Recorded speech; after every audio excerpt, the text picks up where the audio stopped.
Another day, another vlog na naman tayo mga mima. Kaya for today's video, tara samahan nyo kami ni Uncle nyo. Pupunta nga pala kami sa kanyang pamangkin. Kung nga pala kami pumunta sa kanyang pamangkin, ay dumaan muna kami dito sa trabaho ni Uncle nyo dahil may asikasuhin siya. So mga 1 hour lang daw kami tatagal dito. So ito na nga, pagdating namin dito sa office ni Uncle nyo, grabe, tingnan nyo naman yung kanyang table. Punong-puno na yan ng mga papers. Ito yung mga trabaho ni Uncle nyo na grabe. Hindi nga nakakapagod yung kanyang katawan pero daig pang binugbog yung kanyang buong katawan sa kanyang trabaho na ganito. Way back 2019, nung hindi pa nga pala ako nagtatrabaho, lagi akong sumasama dito sa trabaho ni Uncle nyo. So, dati kasi, pagka weekend, nagtatrabaho siya dito mga 2 to 3 hours lang. So, may mga importante lang siyang inaasikaso. Kaya sumasama ako dahil ako lang naman mag-isa sa bahay.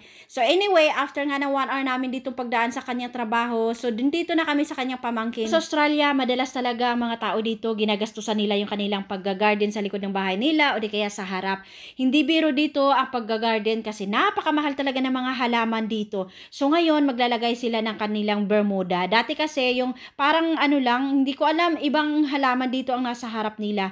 Dahil nga may aso sila, so pinalitan nila at ito namang Bermuda ang kanilang pinalit. Sa likod nga pala ito, hindi sa harap. So tulong-tulong silang apat, si Neil, yung kanyang pamangkin, yung asawa niya at saka yung father-in-law. So ito, medyo may kalakihan nga kasi itong backyard nila. Alam nyo ba na dito kami kinasal noong 2022 ni Uncle nyo? Maganda dito kasi nga parang hillside siya. Sa baba niya, napakaganda. Tapos yung mga ibon, grabe, malakas yung mga huni ng mga ibon dyan. Napaka-aliwalas ng kanilang lugar dyan. Napakabilis nga nilang natapos dahil tulong-tulong silang apat sa paggawa kanina sa garden. So, umuwi ata kami ng bahay, mga 2 o'clock na ng hapon.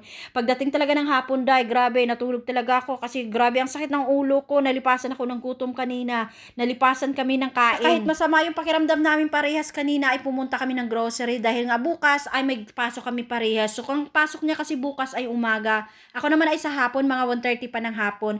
So, ito na yung akin na pang-grocery. Konti lang yung aking pang-grocery na pagkain. Kasi itong lahat ng mga pagkain dito sa fridge namin, halos sa kanya lahat yan. Luluto pa nga sana ako ng ginataang manok. Kaya lang gabi na, 7 o'clock na. So, hindi naabutin at gabing-gabi na, nagugutom na ako. Kaya, nagluto ako lang ako ng madalian, itlog, tapos nilagyan ko ng sardinas. Tapos, ito naman, bumili ako ng mangga. Kaya lang, napakaputla, anemic na anemic yung aking nabiling mangga. Kayo din ba, inuulam nyo yung mangga sa inyong kanin? Ako kasi, nakasanayan ko iulam yung mangga na yan. Lalong-lalo na nung nasa probinsya pa kami, minsan saging, pero mas masarap talaga yung mangga, tapos may bagoong, din asin.